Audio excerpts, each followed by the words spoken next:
घटना चक्र ब्रेक के बाद आपका स्वागत है। अब आपको क्या कुछ कहा अमेरिकी राष्ट्रपति बराक ओबामा ने अपनी संयुक्त प्रेस कॉन्फ्रेंस के दौरान, अब आइए जरा वो सुनाते हैं आपको। Namaste. Thank you, Prime Minister Modi, for those very generous words. I want to express my profound gratitude to not only you, but the people of India for the incredible hospitality that has been shown to me and Michelle. We are thrilled to be back in India. Mera pyar bara namaskar. Mr. Prime Minister, thank you for the invitation to join the people of India on Republic Day. I am honored to be the first American president to attend this celebration, as well as the first president to visit India twice. And this reflects my commitment since the beginning of my presidency to deepen our ties with India. I'm pleased to be joined by members of my administration, as well as members of Congress and business leaders from the United States, all who believe that a strong relationship with India is critical for America's success in the 21st century.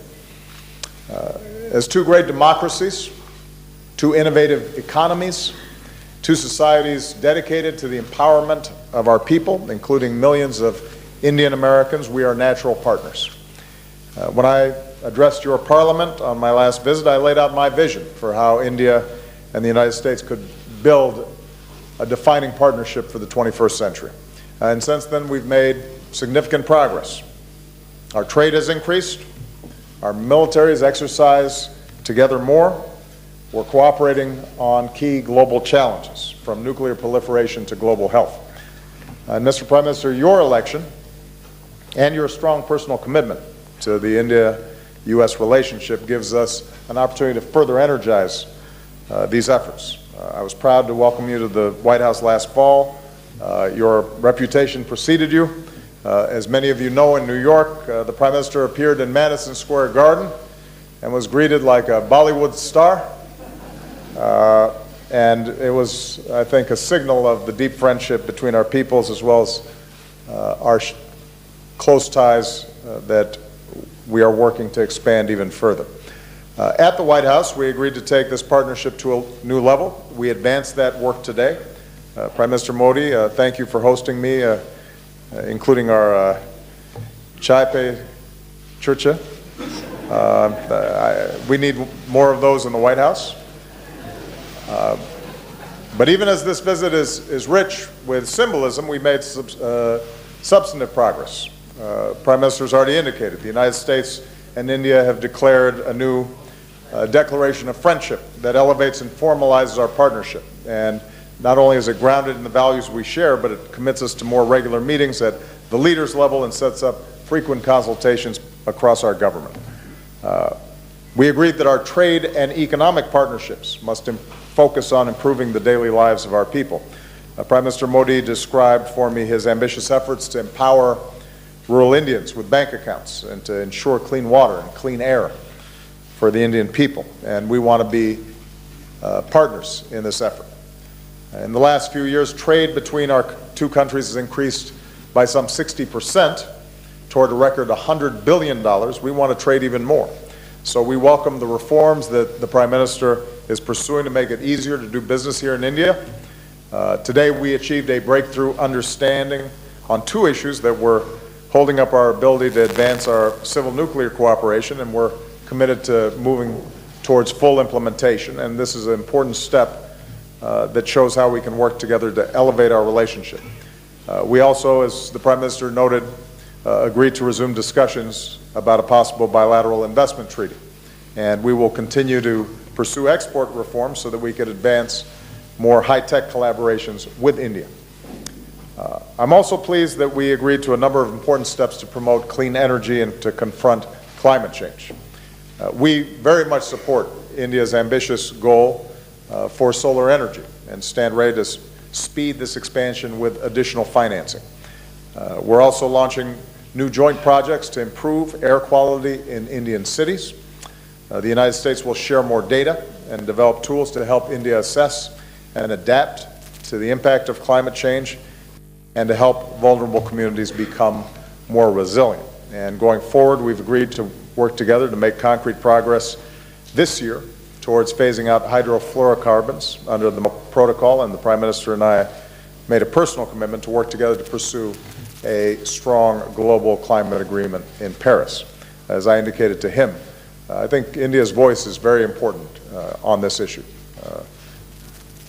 Perhaps no country could potentially be more affected by the impacts of climate change, and no country is going to be more important in moving forward a stronger agreement than India, so we appreciate his leadership. We agreed to deepen our defense and security cooperation.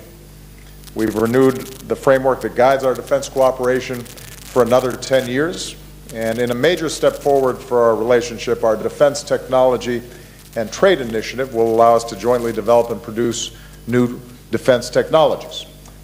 We've also agreed to a new vision for the Asia Pacific, so that we're doing more together to advance our shared security and prosperity in this critical region. I thanked the Prime Minister for India's strong counterterrorism cooperation and reiterated, even as America's combat mission is over in Afghanistan, we're going to continue to be strong and reliable partners for the Afghan people who have benefited from India's generous assistance over many years. I thanked the Prime Minister for his continued support for ongoing efforts to prevent Iran from acquiring a nuclear weapon and to arrive at a just diplomatic solution. And finally, we discussed what more we can do as global partners. I reiterated and reiterate to the Indian people today that we support a reformed UN Security Council that includes India as a permanent member. At the same time, we see India playing a greater role in ensuring international security and peace and meeting shared challenges. As a leading contributor to UN peacekeeping missions for many years, India can help the world do even more to protect citizens in conflict zones. We welcome India's leadership in combating diseases and promoting global health that advances the rights and dignity of citizens around the world. So, Mr. Prime Minister, thank you for welcoming me. I very much look forward to tomorrow's ceremonies, which I'm told are truly spectacular. I'm looking forward to a chance to speak directly to the Indian people on the radio and in my speech on Tuesday about what I believe we can achieve together. This new partnership will not happen overnight. It's going to take time to build and some patience, but it's clear from this visit that we have a new and perhaps unprecedented opportunity, and deepening our ties with India is going to remain a top foreign policy priority for my administration. So let me just say, Chule Sasas. Thank you very much. Namaste. Thank you, Prime Minister Modi, for those very generous words. I want to express my profound gratitude to सुना आपने किस तरीके से बीच बीच में हिंदी शब्दों का भी इस्तेमाल किया बराक ओबामा ने, लेकिन इसके बाद दो पत्रकारों को सवाल पूछने का मौका भी मिला। आइए जरा सबसे पहले जो बराक ओबामा से सवाल पूछा गया तो क्या सवाल था और क्या जवाब उन्होंने दिया इस पर वो सुनाते हैं। I now call upon Julie Pace of AP to ask her question. Thank you, Mr. President and Mr. Prime Minister. Mr. President, I wanted to ask you about the situations in both Yemen and in Ukraine. On Yemen, you've held up the U.S. counterterrorism campaign there as a model for what you're hoping to achieve in your mission against the Islamic State group.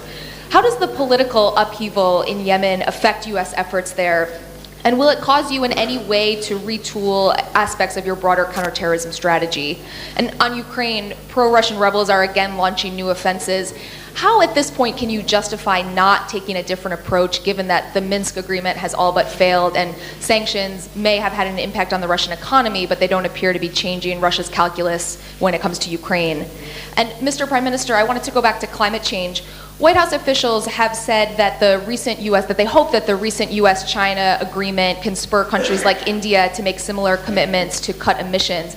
I'm wondering if you feel any pressure to take that kind of action because of the China agreement, and can a Paris climate summit produce a substantial result without that type of commitment from India? Thank you. Good. Well, first of all, with respect to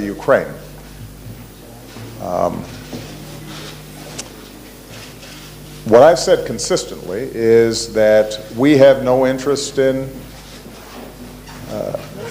seeing Russia weakened or its economy in shambles.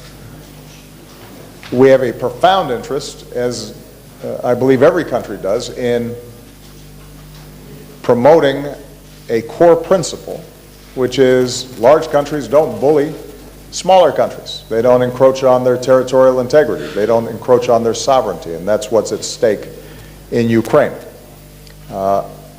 And what we have done is to consistently isolate Russia on this issue and to raise the costs that Russia confronts.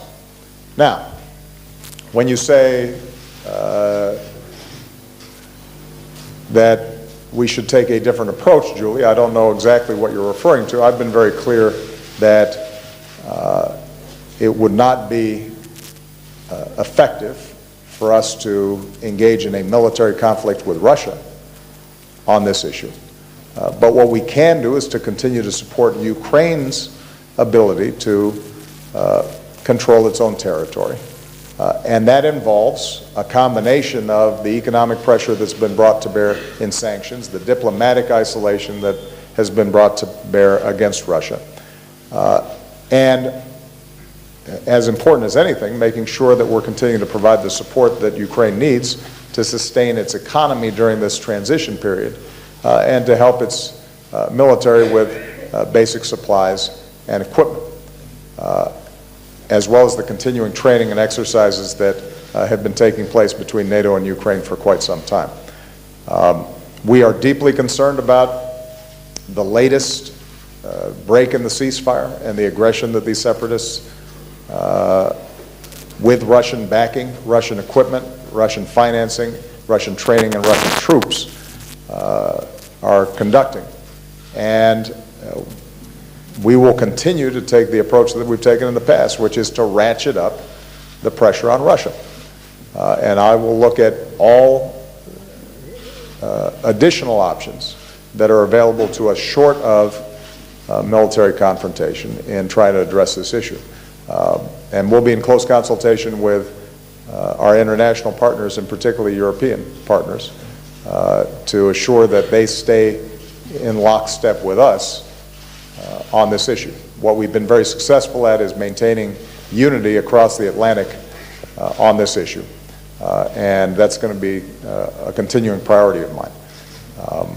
But ultimately, what I've said before remains true. If Mr. Putin and if Russia are hell-bent on engaging in military conflicts, their military is more powerful than Ukraine's. And the question is going to be whether they continue to pursue a path that not only is bad for the people of Ukraine, but is bad for the people of Russia. And are we able to continue to raise the costs even as we're creating an off-ramp diplomatically that eventually the Kremlin starts pursuing a more sensible policy and resolving this issue. With regard to Yemen, my top priority has and always will be to make sure that our people on the ground in Yemen are safe. That's something that we have been emphasizing for the last several months and builds on the work that we've been doing over the last several years. It is a dangerous country in a dangerous part of the world. A second priority is to maintain our counterterrorism pressure on Al-Qaeda in Yemen. And we have been doing that. And I saw some news reports that suggested somehow that that counterterrorism activity had been suspended. That is not accurate. We continue to go after high-value targets inside of Yemen, and we will continue to maintain the pressure that's required to keep the American people safe. We are concerned about what has always been a fragile central government and the forces inside of Yemen that are constantly threatening to break apart between north-south, between Houthi and Sunni inside of Yemen, and this is one more sequence in what has been an ongoing turbulent process inside of Yemen. And what we are advising, not just the various factions inside of Yemen, but also working with our partners like the Gulf countries who have impact and influence inside of Yemen, is that at this point what's needed is to respect a constitutional process that can resolve some of these differences peacefully and assure that all the groups inside of Yemen are resorting to political rather than military means to resolve these differences. But I guess the point, Julie, is Yemen has never been a perfect democracy or a island of stability. What I've said is that our efforts to go after terrorist networks inside of Yemen without a occupying U.S. Army, but rather by partnering and intelligence sharing with that local government, is the approach that we're going to need to take. And that continues to be the case. The alternative would be for us to play whack-a-mole every time there is a terrorist actor inside of any given country to deploy U.S. troops. And that's not a sustainable strategy. So we'll continue to try to refine and fine-tune this model, but it is the model that we're going to have to work with because the alternative would be massive U.S. deployments in perpetuity, which would create its own blowback and cause probably more problems than it would potentially solve. And we're going to have to recognize that there are going to be a number of the countries where terrorists have located that are not strong countries. That's the nature of the problem that we confront. You know, terrorists typically are not going to be locating and maintaining bases and having broad networks inside of countries that have strong central governments, strong militaries, and strong law enforcement. By definition, we're going to be operating in places where oftentimes there's a vacuum or capabilities are somewhat low. And we've got to just continually apply patience, training, resources, and we then have to help, in some cases, broker political agreements as well. So it is a long, arduous process. It is not neat and it is not simple. But it is the best option that we have. And what we have shown is that we can maintain the kind of pressure on these terrorist networks even in these kinds of difficult to operate environments. I now call upon Julie Pace of AP.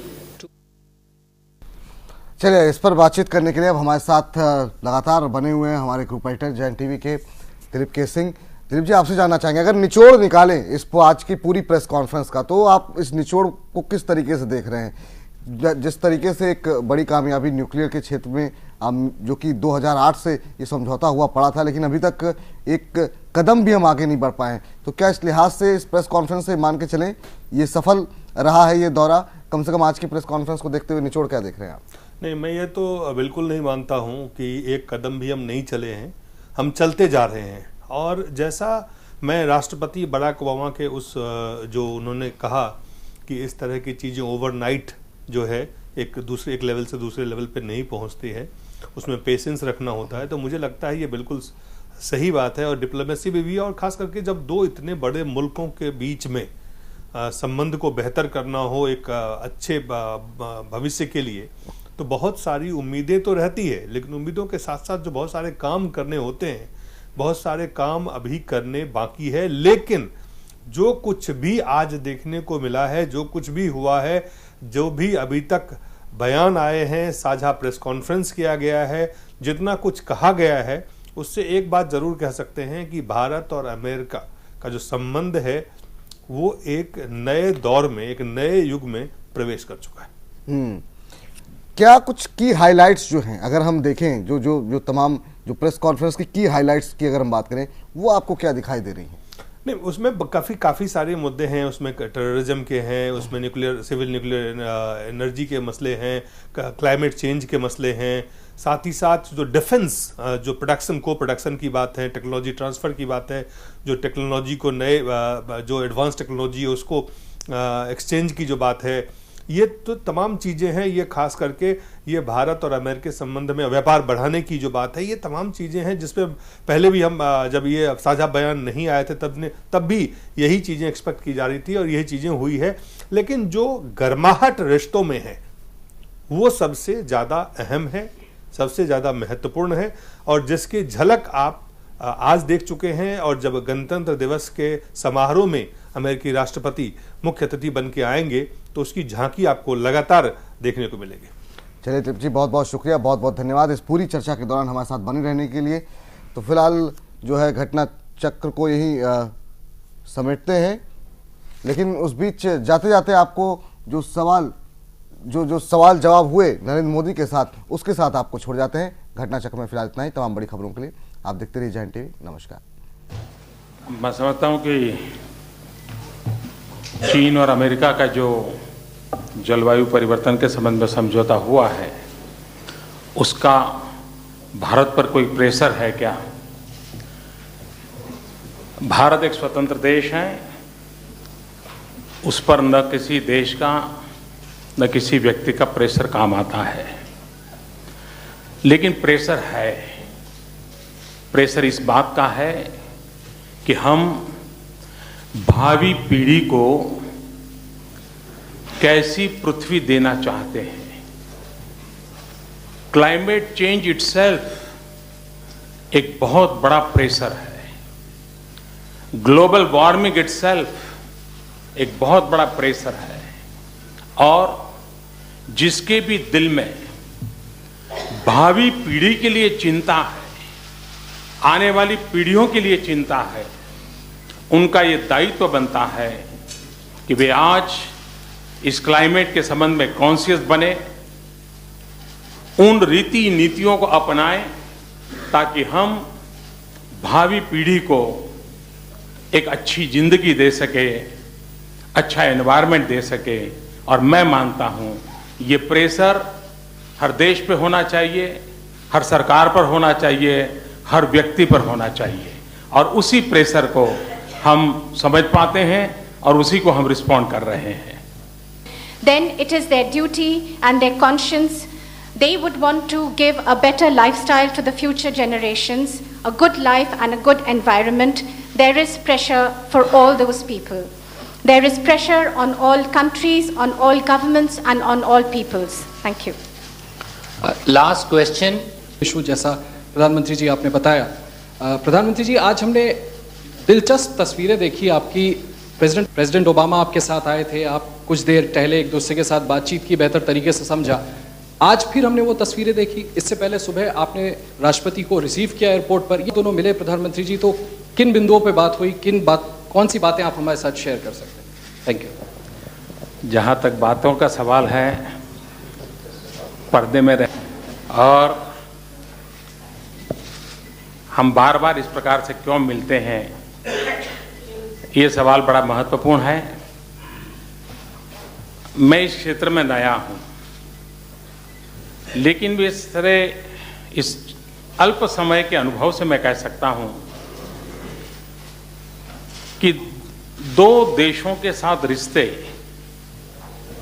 कागज पर कहां full stop है, कहां comma है, उसके आधार पर निर्धारित कम होते हैं। लीडरों के बीच खुलापन कितना है, एक दूसरे को जानने के अवसर कितने हैं, केमिस्ट्री कैसे मैच करती है, वो बहुत ज्यादा निर्भर करता है। और जब कैमरे से दूर अकेले में गप मारते हैं तो हम एक दूसरे को बड़ी निकटता से जान सकते हैं। मेरी और बराक के बीच में वो दोस्ती बन गई है उस खुलेपन के कारण। हम आराम से फोन पे बात कर लेते हैं, हम आराम से गप मार लेते हैं, हंसी मजाक कर लेते हैं इस केमिस्ट्री ने मुझको और बराक को तो निकट लाया ही है, वॉशिंगटन और दिल्ली को भी निकट लाया है, लेकिन अमेरिका की जनता और हिंदुस्तान की जनता को भी निकट लाया है। और ये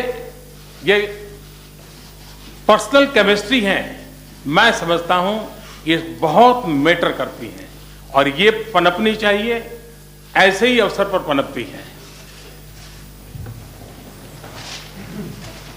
These both of you held talks, and my question is to Prime Minister Narendra Modi. You've held delegation level talks. Both you excellencies, beyond the delegation level talks, go into a huddle and hold talks tete-a-tete. And what exactly do you talk about, and what is this friendship, and which are the issues that you discussed, and which are the issues that you can share with us? Yes, we held very detailed talks, and some of these, the results and the issues that were discussed, let's keep them behind curtains.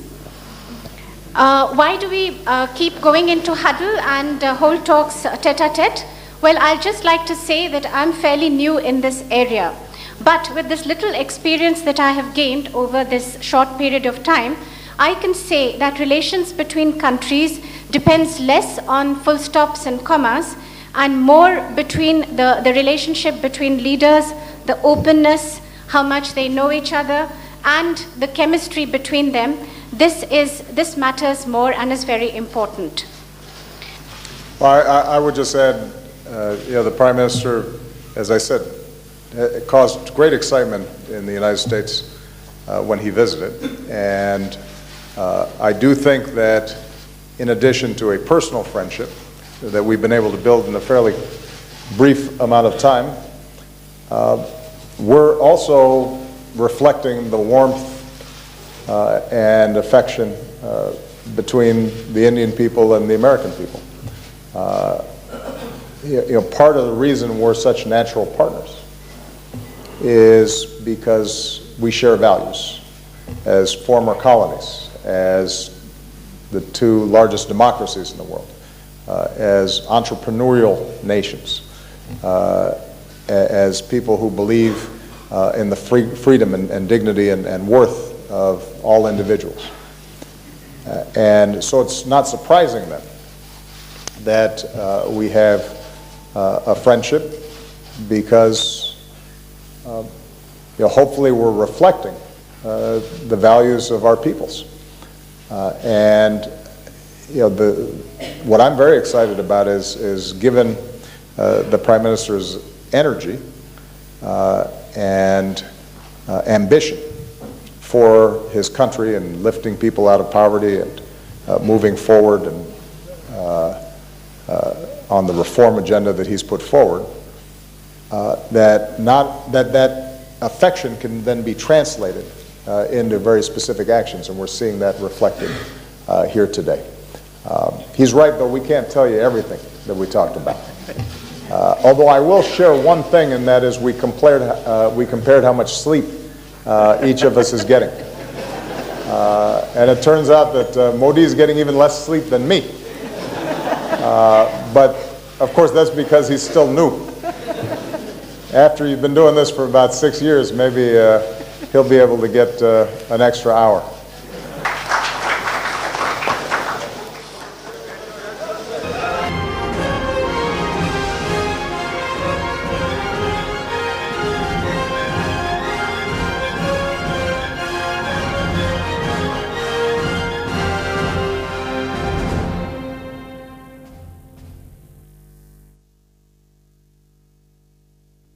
है कि